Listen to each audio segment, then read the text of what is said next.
서울시 종로구 세종로에 위치한 국립고궁박물관. 조선 왕조 오류의 전통과 왕실의 의례, 화려한 궁중자수까지 볼거리가 너무 많았죠. 그래서 찬란했던 500년 역사의 조선 왕실 문화유산을 좀 더 만나보기로 했는데요. 다시 찾은 국립고궁박물관. 오늘은 어떤 보물이 기다리고 있을까요? 네, 지난주에는 화려한 조선의 왕실 유물들에 대해서 만나봤는데요. 오늘은 좀 더 실용에 가까운 유물들을 만나보려고 합니다. 먼저 귀한 설명 주실 오늘의 선생님 모셨습니다. 안녕하세요. 네, 안녕하세요. 오늘의 첫 목적지는 천문과 과학일실입니다.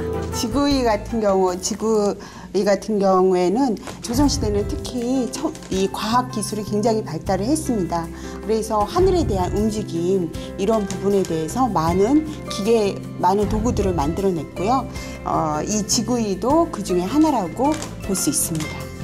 네, 정말 우리가 국사시험지에서 볼 수 있는 이름들이 여기 다 모여 있네요. 네, 그렇죠. 네, 이 조선시대에 앞서서 조선시대에서 이 천문학 관련한 서적이 많이 발간이 됐고 또 세종대왕 때 그 황금기를 맞았다고 하는데요. 네, 그렇습니다. 선생님, 여기 많은 유물들 중에서 손꼽히는 대표 유물 하나만 있다면요? 네, 천상열차 분야각석 지도라고요.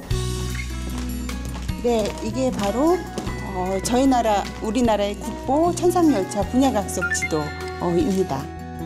별자리 지도를 새긴 돌이란 의미의 천상열차 분야각석 지도. 조선시대 천문학의 중요성을 가장 잘 보여주는 유물입니다. 자세히 보니까 여기에 좀 지도가 빼곡히 그려져 있어요. 중국의 천문도를 기준으로 한 게 아니라 우리나라에서 본 별자리 모습을 세밀하게 기록했는데요. 태조 4년에 완성한 것으로 세계에서 두 번째로 오래된 별자리 지도입니다. 네, 선생님, 그러면요, 이 전시실에서 우리가 뭘 배우고 느껴야 할까요?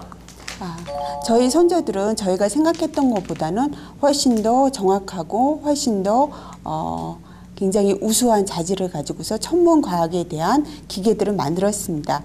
예를 들어서 얘기를 하자면 조선시대 때 인공위성을 다른 나라보다 동아시아에서 먼저 쏘아 올렸다고 할까요? 근데 저희들은 그 사실을 잘 모르잖아요. 그래서 박물관에 와서 이런 유물들을 우리가 정확히 알고, 그리고 선조들이 얼마나 노력을 기울여서 그러한 전통을 만들었는지 알고 감동하고 그러면은 될 것 같습니다. 농업이 나라 경제의 근본이었던 시절, 조선은 풍토에 맞는 농사 기술을 개발하기 위해 관심과 지원을 아끼지 않았는데요. 천문과 과학 이실에는 농업과 천문 분야의 업적들이 전시돼 있습니다. 자경루도 그중 하나겠죠? 네, 선생님, 이 뒤에 보이는 게 바로 우리가 그 교과서에서만 보던 그 자경루죠? 네, 맞습니다. 근데 이 자경루는 조선시대에 저희 선조들이 직접 만들었던 자경루는 아니고요. 저희가 현대에 이제 문헌이라든지 그것을 통해 가지고서 복원한 복원품입니다. 네, 이 시계는 주로 언제 사용이 됐나요? 조선시대에는 잘 알다시피 조선 초기서부터 굉장히 시계의 제작이 많았습니다. 해시계, 물시계 특히 많았고요. 근데 주로 해시계가 많이 사용이 되었는데요. 잘 아시다시피 해시계는 밤에는 사용할 수가 없잖아요. 그리고 요즘같이 비가 많이 오는 장마철이라든지 그런 때도 사용하기가 힘들고요. 그래서 밤에도 24시간 이제 사용할 수 있는 시계로 자경루를 만든 것입니다. 자경루는 세종 16년에 장영실이 만든 물시계입니다. 증가나 감소하는 물의 양으로 시간을 측정하니 24시간 작동이 가능할 수밖에요. 물바지통에 물이 고여 통 속 잣대가 정해진 눈금에 닿으면 지렛대 장치를 통해 쇠구슬이 굴러가는 것. 그것이 자경루 작동의 원리인데요. 물의 흐름을 제어하는 기술만으로 시각을 알렸다. 정말 대단하죠? 이번에는 궁중의 음악실로 가볼까요? 네, 안녕하세요. 네, 안녕하십니까. 네, 이곳에 오니까요. 정말 궁중의 그 연회 장면에서만 봤던 그 악기들이 다 모여 있네요. 예. 네, 조선은 이 궁중 음악이 발달한 시기이기도 하죠. 네. 조선시대는 다들 아시겠지만 유교를 바탕으로 하여서 국가를 통치한 대표적인 왕조가 바로 조선 왕조인데요. 유교에서 특히 예악 사상을 바탕으로 이제 통치를 하게 됩니다. 여기서 예와 악이라고 하면 예절과 음악이에요. 근데 조선의 음악의 이제 큰 특징이라고 한다면 우리 흔히들 아시겠지만 음양오행론 많이 들어보셨지요? 음양오행, 천지자연의 조화를 상당히 중요시한 이 음양오행에 맞추어서 그 악기도 제작을 하고 또 악기를 이제 연주하는 그런 제방 과정 모두 다 이러한 어떤 자연의 질서에 부합하기 위해서 노력을 하였습니다. 궁중에서는 각종 의례가 행해질 때마다 의례의 규모와 성격에 맞춰서 적절한 음악을 연주했는데요. 궁중음악의 상징이 이 악기들입니다. 대표적인 예가 바로 이 축과 어인데요. 축의 경우에는 지금 보시면 색상이 푸른색으로 칠해져 있고요. 그리고 어는 하얀색이지요. 흔히 아시겠지만 자청용 우베코 들어보셨지요? 예, 그게 바로 동쪽에는 좌청용, 청색의 용이 있고 오른쪽에는 흰 백호가 있잖아요. 유사하게 생각하시면 이 좌측에는 동쪽을 상징하는 이 푸른 색상의 축을 놓았고요. 동쪽에 그리고 서쪽에는 이 흰빛의 호랑이를 두었습니다. 그러면 우리가 동쪽은 봄의 기운이지요. 따라서 음악의 시작을 알리는 것이 바로 이 축입니다. 그렇다면 저 어는 어떤 호랑이 모양의 어는 당연히 음악의 마침을 알리기 위해서 사용을 하게 되었습니다. 음악의 시작과 끝은 물론이고 음악의 마디마다 연주하는 북도 빼놓을 수 없는 악기인데요. 선생님, 그런데요. 이렇게 다양한 궁중 악기들을 눈으로만 보고 있다는 게 너무 아쉬운데요. 이 궁중 음악 맥이 아직도 이어져 오고 있나요? 세종임금께서 이렇게 기존의 중국의 음악이 이렇게 많이 궁중에서 쓰였는데 그것을 안타까워하셔서 향악이라고 해서 우리나라의 이제 음악에 바탕을 해서 이제 정대업이나 보태평 등을 만들어요. 근데 이것들이 사실 재래용으로 종묘에서 우리 이렇게 종묘에 이렇게 안치되어 있는 선왕들이 이제 문공과 무공을 찬양하는 노래들이거든요. 이것들을 만들었는데 이 세종대왕께서 이렇게 창제하셨던 보태평과 정대업과 같은 음악들이 현재까지 전해져서 종묘 제례악에 쓰이고 있고요. 매년 종묘 제례에 봉행하지 않습니까? 그때마다 이렇게 종묘에서 울려 퍼지고 있습니다. 임금이 궁궐 밖으로 나설 때는 어땠을까요? 왕실의 행차실로 가보면 알 수 있겠죠? 드디어 상설 전시장의 마지막 방인데요. 네. 왕실의 행차실이라고 하면 가마 이런 것들이 전시된 곳인가요? 예, 가마를 비롯해서 임금님께서 밖으로 나가게 되시면은요, 가마를 타고 주로 나가시는데요. 그 가마 주위를 이제 깃발이라든지 혹은 의장물이라고 해서 이제 과거의 부채, 이제 실용적인 목적에서 의장화한 부채류 혹은 이제 칼류 그리고 이제 하나의 도끼 형태의 의장물들을 전시를 하고 있습니다. 모양도 색깔도 예사롭지 않은 가마네요.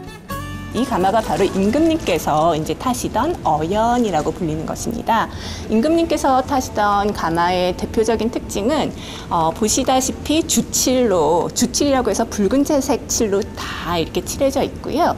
그리고 이제 이 가마의 특징이 집 모양을 하고 있어요. 벽체를 가지고 있고 그리고 위에는 지붕을 갖고 있습니다. 어연에는 가마채 끝부분에 도금한 용머리 장식을 끼웠고요. 지붕 모서리에는 긴 매듭 장식인 유소를 내려뜨린 모습도 눈에 띕니다. 쌍용 부채와 봉황 부채, 의례용 무기나 칼, 백호 깃발을 비롯한 각종 깃발에 이르기까지 다양한 장식물도 많았는데요. 왕과 왕비, 왕세자 등 신분에 따라서 종류나 수량이 조금씩 달라졌습니다. 조선시대 왕실의 유산을 만난 박물관을 나서면 격식을 갖춘 경복궁 수문장 교대 의식을 만날 수 있습니다. 왕의 권위를 나타내는 의식답게 그 기상이 하늘을 찌를 듯한데요. 경복궁 수문관 교대식은요, 정말 너무나도 유명한 볼거리입니다. 이 역시 우리의 귀중한 문화유산이고요. 국립고궁박물관의 문은 바로 이렇게 열려 있습니다. 이 궁궐을 지키는 수문장이 왕실의 요구를 찾는 우리들을 지켜주겠죠?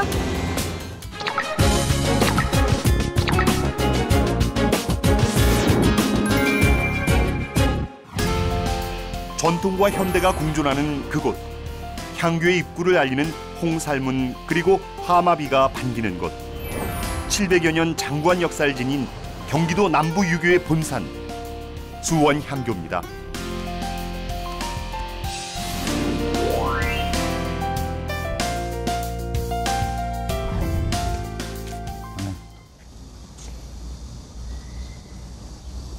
예, 오늘 수원향교를 찾아온 강 PD입니다. 나는 수원향교 전교 최인영입니다. 1795년 정조가 친히 행차했던 수원향교. 경기도 문화재 자료 1호답게 건축물부터 장구한 역사와 전통이 묻어납니다. 외산문 앞을 채운 사적비들, 빽빽한 글귀가 눈길을 끄는데요. 이 묘정비는 우리 수원향교가 화성시 와우리에 있다가 200년 전에 일로 이사를 왔습니다. 그 당시 정조대왕이 그 아버님 사도세자가 양주의 배봉산에 있던 묘소를 일로 이건하면서 화산에서 일로 와서 200년이 넘었습니다. 그 역사를 전부 여기이 현재 묘정비에 담아 있습니다. 정말 자랑할 만한 역사 맞습니다. 수원향교 하면은 그 역사와 전통, 그 유구한 역사와 그 장구한 전통을 알고 있는데 700년이라는 그 수원향교의 역사 속에 뭐 수많은 이야기들이 있을 것 같은데요.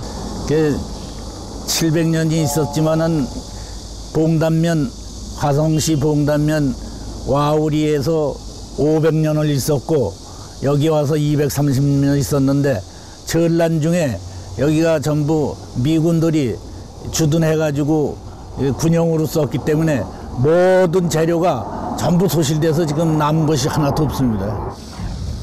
뭐 외산문이야 뭐 어느 향교고 다 있는 거고 그렇기 때문에 구체적인 말씀을 안 드리고 이번에 전부 노후돼서 전부 보수를 했습니다. 그래 아직 단청도 안 하고 아직 미비된 상태로 이렇게 있습니다.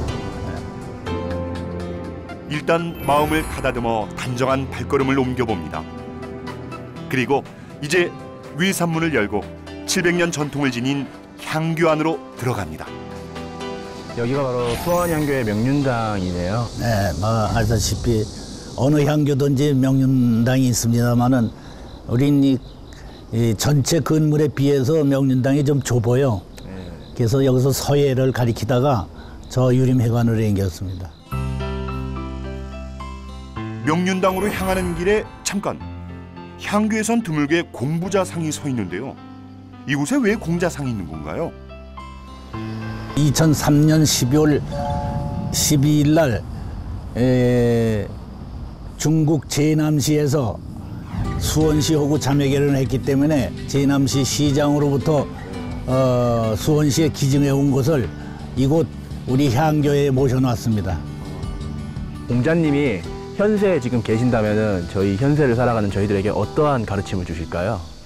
요새 알다시피 도덕이 땅에 떨어지고 인성교육이 부족해서 많은 사회 사건들이 많이 나고 학생들한테도 뭐 살인이나 기타 여러 가지 문제점이 많이 있는데 이런 인성교육을 아마 공자님이 살아계셨으면은 그런 인성교육에 대해서 관심을 많이 가지시라고 생각을 합니다.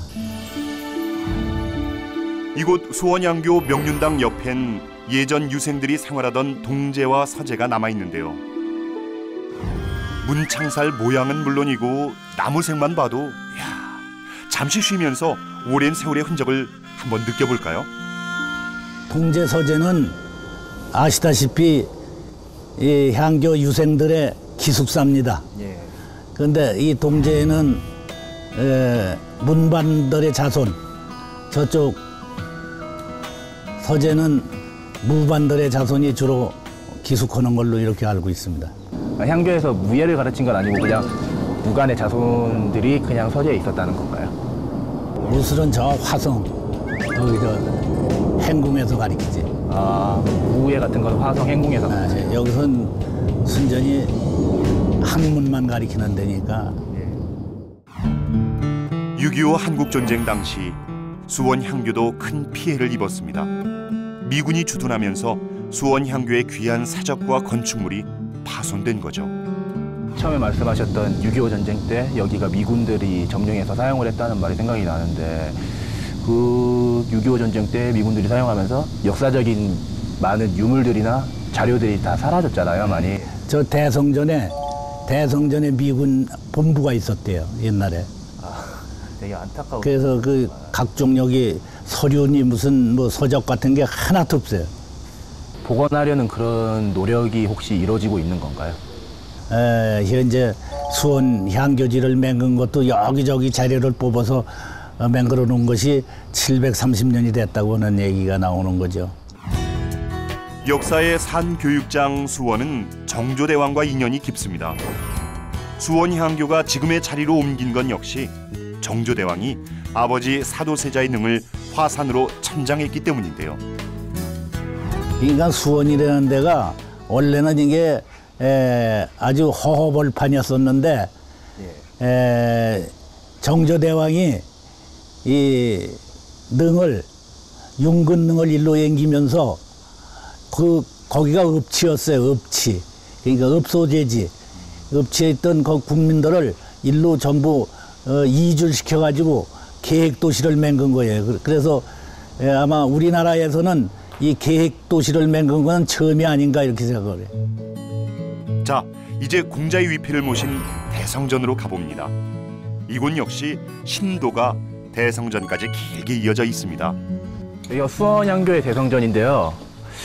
수원향교 대성전은 이 단이 굉장히 높아요. 가파른 것 같아요. 상당히 높습니다. 높기 때문에 이 헌관들이 한 번 오면 헌관을 안 알아들어요. 너무 높아서 힘이 들고 그러니까. 몇 개만 올라도 숨이 차오는 계단인데요. 대성전 좌우에 이제 동무서무가 있는데 그 동무서무가 있는데 이 동무서무에는 옛날에는 공문 10철 또 우리나라의 18년 성현을 모셨었는데 지금은 전부 대성전으로 옮겨서 25일을 모시고 여기는 현재 창고로 쓰고 있습니다. 향교에서 대성전은 가장 높이 자리해야 합니다. 수원향교 대성전 앞에 여러 개 가파른 계단은 바로 그 때문에 만들어진 건데요. 수원향교는 이렇게 모든 향교가 그렇겠지만 대성전에서 배양을 하고 명륜당에서는 교육의 기능을 했었는데요. 지금 수원향교에서 이어져 내려오고 있는 문화나 전통 예절 의식이 있다면 어떤 게 있을까요?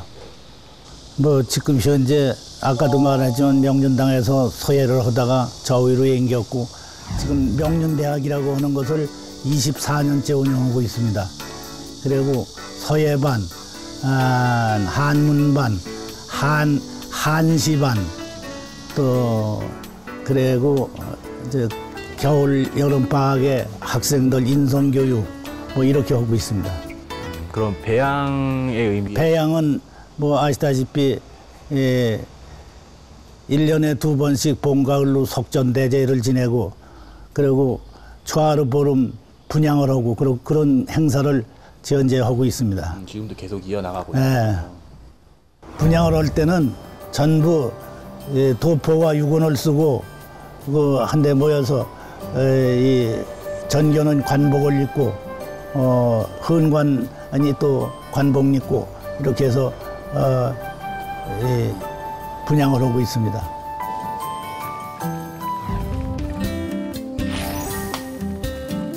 대성전에 들어선 강 PD도 공자님께 봉심을 올릴 준비를 시작합니다. 봉심은 왕명을 받들어 묘우나 능침을 보살피는 일을 뜻하는데요. 향교에선 외부에서 온 사람들이 공자님께 인사 올릴 때 봉심을 올린다고 합니다. 경건한 마음으로 봉심을 올리는 강 PD.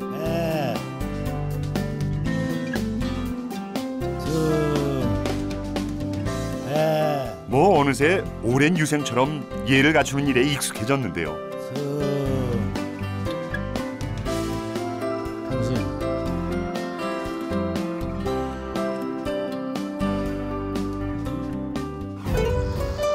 경건함을 바탕으로 전통과 예절이 이어지는 곳. 이곳이 바로 수원향교입니다. 예, 오늘은 이렇게 수원향교를 탐방해봤습니다. 전교님 오늘 또 너무 좋은 말씀 감사드립니다. 고맙습니다. 이렇게 열심히 우리 수원향교 발전을 위해서 우리 노력할 테니까 많이 지도 편달 바랍니다. 예, 알겠습니다. 저희도 수원향교가 앞으로 더 나은 방향으로 더 유구한 전통을 회복하는 계기가 됐으면 좋겠습니다. 수원향교의 700년 역사가 미래로 향합니다.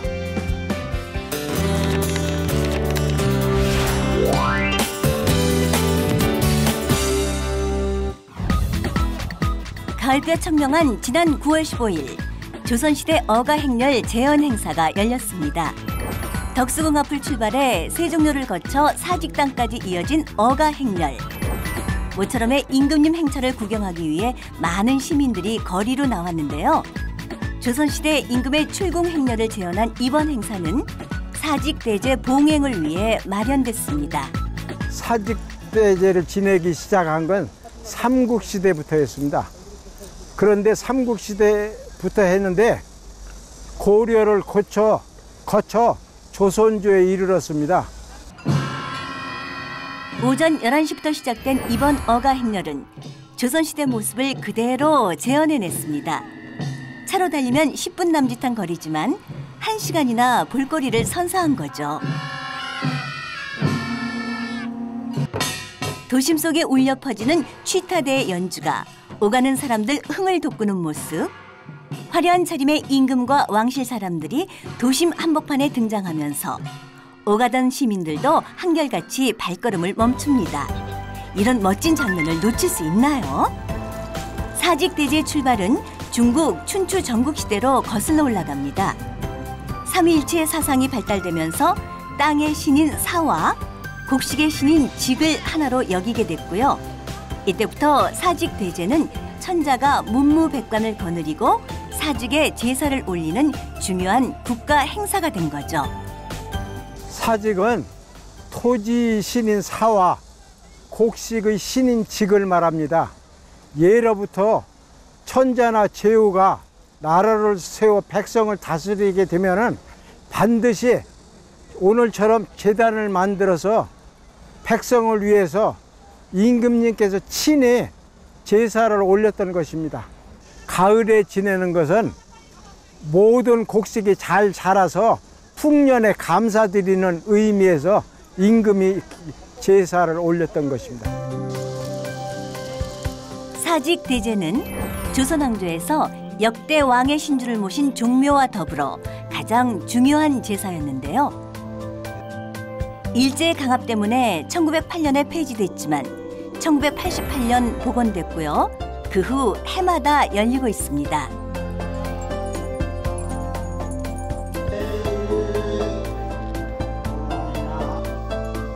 예복을 차려입은 임금과 제관들이 엄숙한 분위기 속에서 제를 거행하는 모습.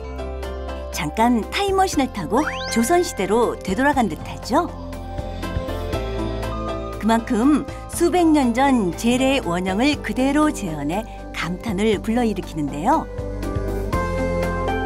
조선시대 오래 중 첫째로 꼽히는 길래에 해당하는 사직대제. 시민들도 풍요를 빌며 마음을 모읍니다. 물론 반가운 의례답게 절대 빠지지 않는 것이 바로 음악과 춤인데요. 일제에 단절됐다가 다시 복원됐다는 거에 대해서 대단히 의미가 있다고 생각하고 저도 거기에 일조했다는 것에 굉장히 어떤 감사한 마음을 좀 가지고 있습니다. 조상님이 되게 대단한 분이고 되게 크신 분이라는 생각이 들어갖고 되게 저도 자랑스러웠습니다. 저도 열심히 해서 이 나라의 큰 사람이 돼갖고 후손들을 빛낼 수 있는 그런 사람이 되겠습니다. 올해도 풍년이 들고 온 나라가 평안하길 비는 조선시대 사직대제 봉행. 오랜 역사를 이어온 뛰어난 우리 유교 문화가 지금 이 시대와 함께 호흡하는 모습. 미래 희망이 이렇게 이어집니다.